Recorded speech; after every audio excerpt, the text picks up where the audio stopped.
Hi everybody, I'm Bill Knutson, and you're listening to the Sportsocology Show. I'm back after last week being off, which I told you most likely I would be. I was out of town in New Orleans, and then my best friend from New York was down here, and we were running all over the place, and I just kind of figured I wouldn't have much spare time last weekend. So, I basically just said I probably won't do a show. And I didn't. But I'm back, raring to go. It is Saturday, July 5th, 2014. I hope everybody out there had a great 4th of July. I did.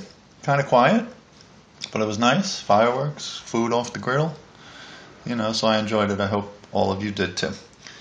All right, going to get into a few things immediately. The first thing that's kind of jumping off the page at me, I don't know if you've been paying attention much to the Los Angeles Dodgers, but their great pitcher Clayton Kershaw has now thrown 36 consecutive scoreless innings.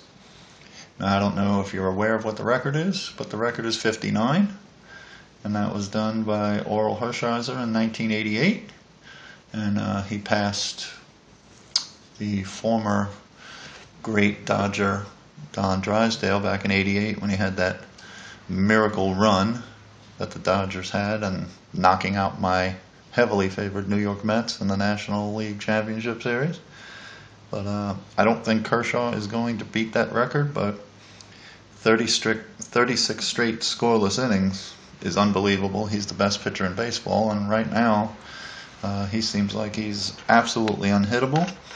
And the Dodgers have been playing really, really well. The Giants have been slumping out there in the National League West, and the Dodgers have actually taken over first place, as I predicted before the season started.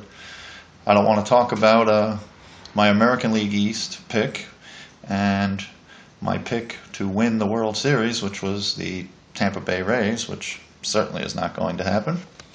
I pick a lot more things right than wrong, but Tampa Bay Rays was definitely a wrong one. They're one of the worst teams in baseball, certainly not going to make the playoffs, and last I checked, if you don't make the playoffs, it's kind of hard to win the World Series. So bad pick on my part. Hopefully as the football season is approaching, I'll make better picks than the Tampa Bay Rays, but can't all get them right. I think my Mets pick is pretty accurate. I picked them to, I think it was win 71 or 72 games. They're 38-48, basically on track to lose about 90 games as I predicted, unfortunately. I was disappointed. I was at the Mets game here in Atlanta when they played the Braves on Wednesday night with my best friend from New York, Warren, and I was disappointed. The Mets did what they usually do in Atlanta. They lost and got swept. But, we had a good time anyway. But, anyway, moving on. Just wanted to mention the Clayton Kershaw thing, so if you get a chance, keep an eye on him. He's got 36 scoreless innings in a row. He's got ways to go to get to 59 where Orel Hershiser is, but keep an eye on that. I know I will be. Anyway, I'm going to move on to a whole bunch of drug suspensions that have been coming down in the NFL. I mean, how stupid do these guys have to be?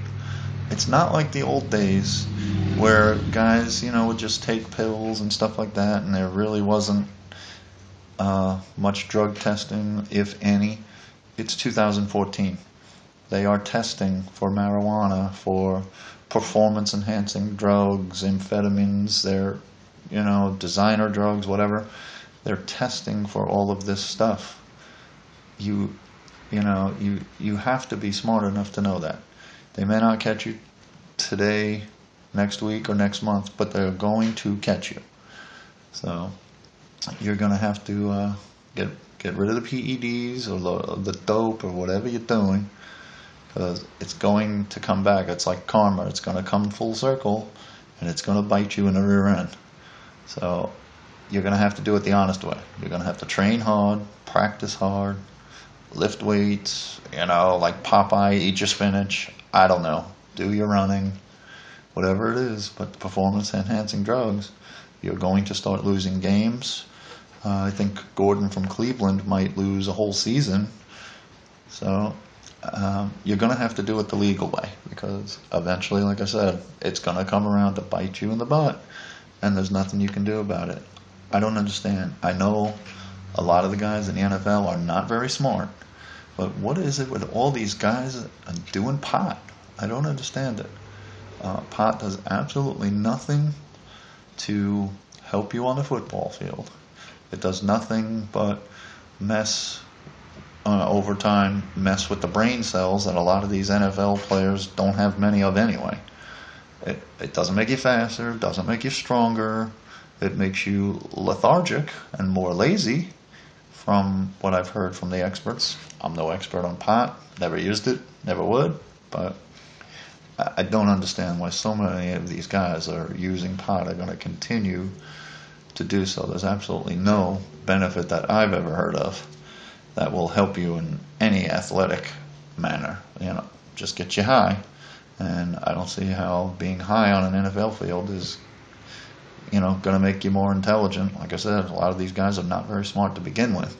So, they need to stop it, because they're not only hurting themselves, their careers, but they're hurting their teammates, team, city, organization, the league, because they all look like a bunch of stoners and drug addicts. Obviously, it's not all of them, but, it seems to be that we're hearing a lot about it, even though they've been cracking down on stuff like this the last 2, 3, 4 years, and not just in the NFL, in baseball and basketball and hockey, they're cracking down on these things, and these guys are still stupid. They still want to go out there and smoke the dope and do the roids and whatever the heck else they're doing that they think will help them. There's no doubt the steroids, at least in the, in the near future, will help. Yes, does help with recovery and strength and whatever, but it will affect you down the line, physically and mentally. But also, in the short term, you're going to get caught. It's just a question, maybe not today or tomorrow, but they're checking and randomly checking all of these things. So, better get clean. Better stop doing this stuff and do it the right way, or you're going to lose a good portion of your career. Anyway, I'm going to move on from that. Hearing from Johnny Manziel. Now, granted, he's finished with the Browns for now. Doesn't have to report back to Cleveland till I think it's July 26th when the Browns open their training camp. But he's in the news for the wrong reasons, not doing anything illegal. I understand that. It's not like he's getting drunk, doing drugs, committing crimes. I get all that. I'm a fan of his. I enjoyed watching him at Texas A&M. I rooted for him, except when they played against LSU. And it seemed that LSU, the 2 times they played Johnny, were the only team that could keep him somewhat under control. He just dominated against everybody else, including, the great Alabama and Auburn teams. So I'm a fan of Manziel's.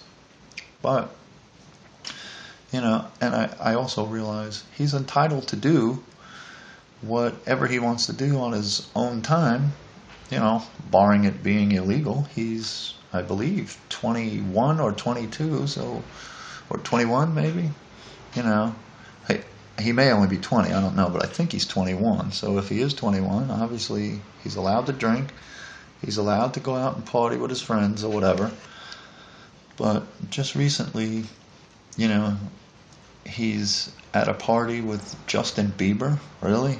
I mean, you want to hang around with that idiot? Justin Bieber is notorious for his pot use and all of this other stupid stuff, not showing up for concerts and things like that. So obviously, is that really the type of person you want to hang around with when you're famous as well? And Floyd Mayweather was there. But it's different from Mayweather. First of all, he's 37 years old, and for many years has been well established as one of the best, if not the best, fighters in the world, and he's already made hundreds of millions of dollars. So he is well established. Last I checked, Johnny Manziel has not done one thing in the NFL. Not taken one snap, scored or thrown a touchdown in the NFL. Last I checked. So it's a little different between him and Mayweather. Mayweather is a world champion, world renowned for his greatness and made all his money. Johnny Manziel is trying to, aspire to that type of, championship caliber. But what he did in college really doesn't matter because he hasn't done a thing in the NFL, and the NFL has a habit of humbling, college kids who may be a little too full of themselves. I'm not saying Johnny is. So far he's saying all the right things. But the NFL can humble you if you don't put in the effort. If he's out partying too much and, is more concerned with being famous than he is being great, the NFL is going to teach him a painful lesson that he might not recover from. I hope not. I'm planning on getting a Manziel Browns jersey. I'm a fan of his. I hope he gets the starting job, and I think he should. I know Brian Hoyer's there, but, is Brian Hoyer really going to get fans in the seats in Cleveland? Get people talking about the Browns? He was decent. I think he had one good game, but there's no excitement there. If Manziel is showing that he can play, now granted, it's only in the off season, but if he's showing that he has potential, they need to get him in there. They can't really afford to wait like maybe a couple of other teams that are in a lot better shape could. So Manziel really, really needs to work hard and focus on the NFL and not so much on the famous people that he's hanging out with and getting pictures taken and doing selfies and all that other nonsense. Because he has a good chance, if he puts in the effort and the time, of taking over the Browns' job, taking over, the city of Cleveland, and maybe even taking over the NFL. Who knows? He's got that kind of charisma. He's got the it factor, but he needs to have his head straight. I'm not saying it's not. He may be perfectly fine and working his butt off and, really, really taking care of business. I don't know. But, I'm a little nervous for him. He might be more into being famous than to being a great NFL player. And like I said, that'll be karma as well. That will come back to bite him. Because you can't put in a half-hearted effort and be successful in the NFL. That's a good way to get killed. So I'm hoping, like I said, because I'm a fan of his, I'm hoping that he can compartmentalize. If he's hanging out on the side, okay, fine, but I'm hoping he's really putting in the effort all the time he's supposed to for the Browns. Otherwise, it could get really ugly for him. All right, I'm going to finally move on to LeBron James. Now, I've thought all along that he would stay with the Heat, and I still think that, even though I've been hearing the last few days that his agent has talked with 5 different teams, and I don't blame LeBron. Maybe he sees, 4 years in Miami, went to the NBA Finals 4 straight years, 2 championships. Maybe he sees the writing on the wall that they've done as much as they can, the big 3, if you will, and it's just going to start to deteriorate. I'm not saying the Heat aren't going to make the playoffs next year. No, I'm not saying that.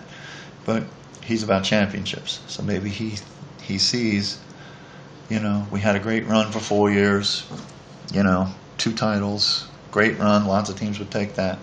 But we've gone as far as we can go. And with his kind of power, anybody's going to want him. But I think there's only, maybe 7 or 8 teams that could afford him because he's already said he wants the maximum.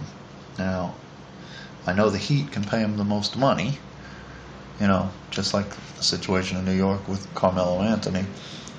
The Knicks can pay Carmelo the most money. But, when you're talking $130 million on a team that's not so good for 5 years like the Knicks, if he signs a 5-year contract for that, I think it might be $129 million, 5 years. Okay, how much money do you need?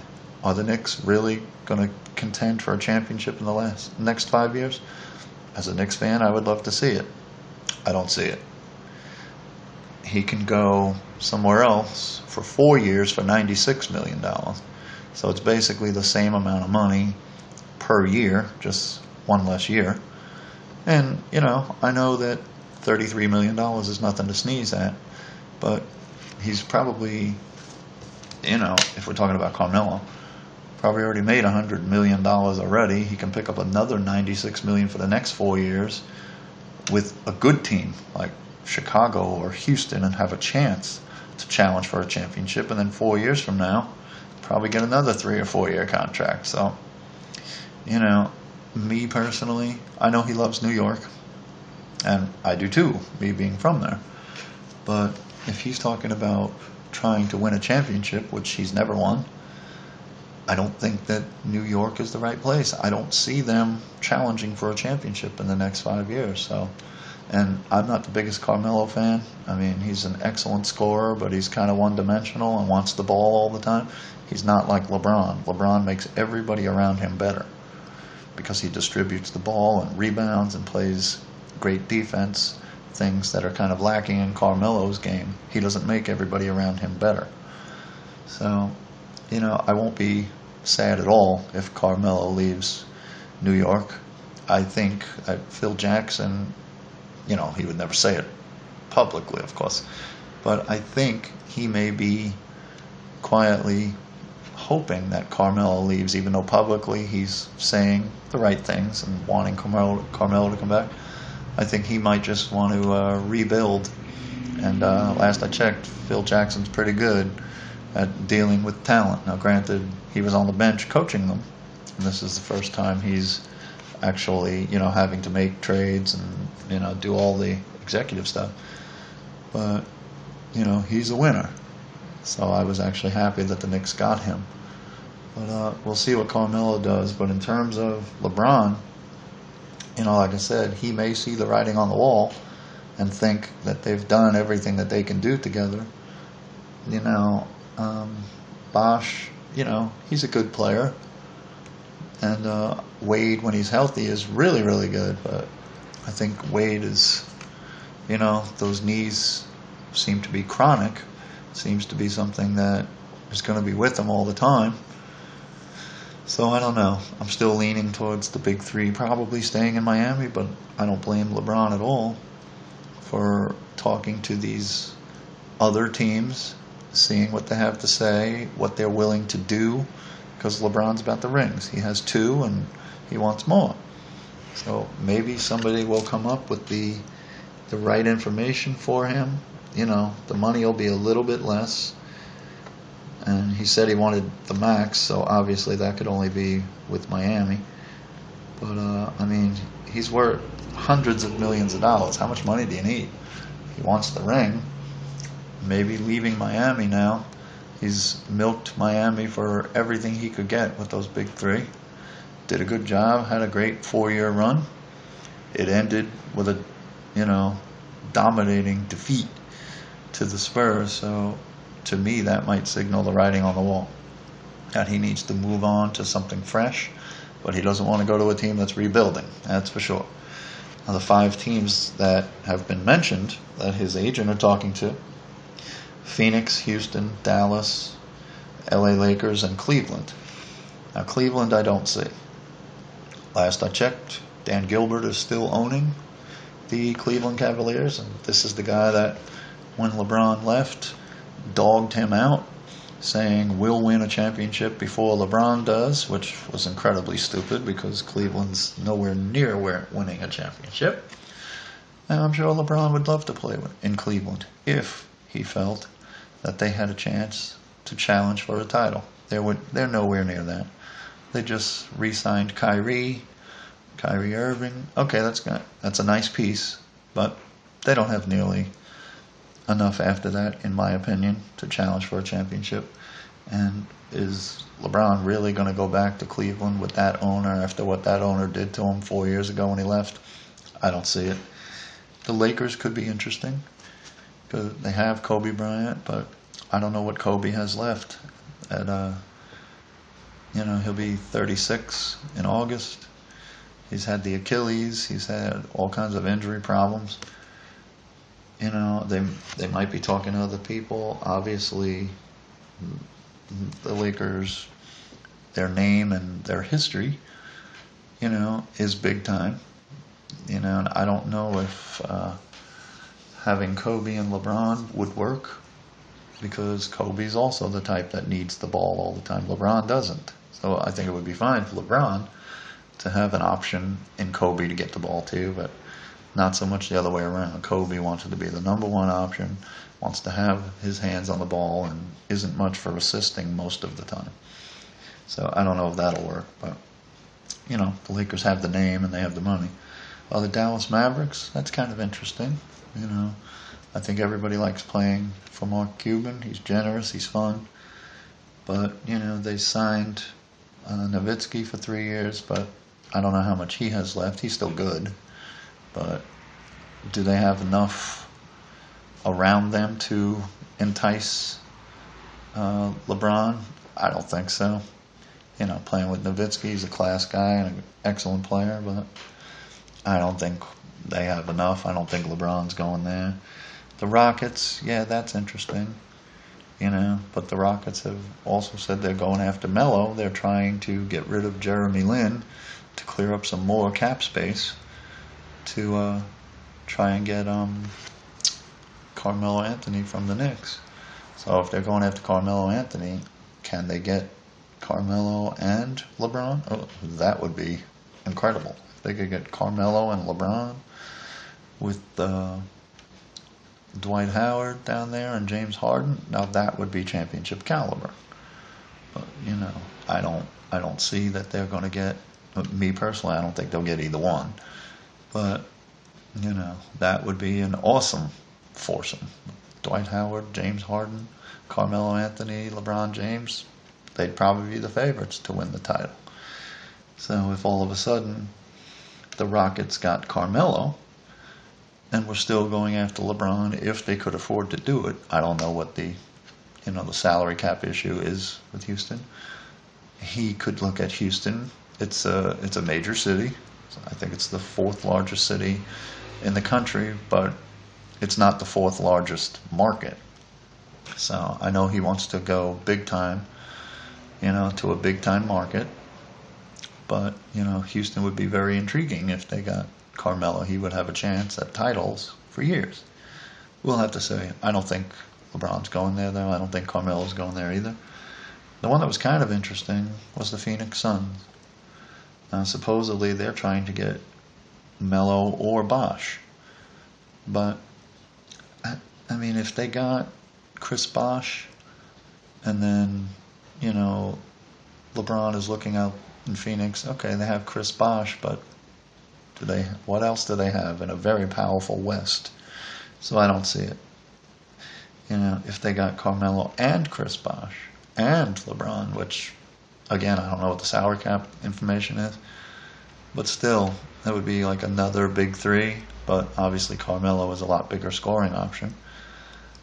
But, and he's a little younger, than, Dwayne Wade or whatever. But I just don't see the Suns doing anything. I think, that if Melo leaves New York, I think Chicago seems to be the place that he's going to go, and he'd have a shot out there with Joakim Noah and Derrick Rose coming back from injury, and got an excellent coach there. So I think that would be more feasible if he leaves New York than the other places. LeBron, I just don't see him leaving right now. I think the big three will stay together, at least for one more season. They can all opt out again after next season. If I remember correctly, I think they all can opt out again after next season. So I'm saying that the big three in Miami will stay together at least one more year and give it a shot. But we'll see. I mean, LeBron is the king. He's got all the power, all the leverage. He can do whatever he wants, make all the demands he wants. So he's got all the power. Obviously, stay tuned. We'll be interested in seeing what's going on. All right. I believe that's all I have for this week. I don't have any more off weeks scheduled that I know of, but if I'm aware of them, I'll let you know. Don't know exactly when, but the video's coming soon. I've been saying that the last, couple of weeks, but it's coming soon.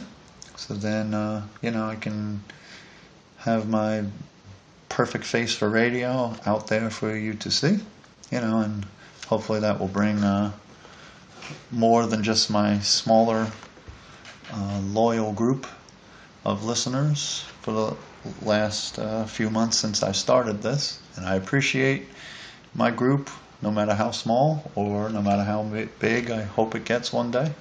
I appreciate people that listen regularly. And I think that's all I have. Thank you so much for listening. Follow me, Twitter, Facebook. Look for the Sportsocology Show. It'll be up sometime late tonight, early tomorrow morning, whatever.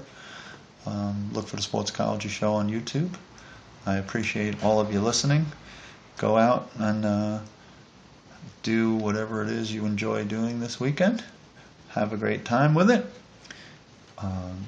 I'll look forward to seeing you for the next show. Thanks a lot, everybody, again for listening.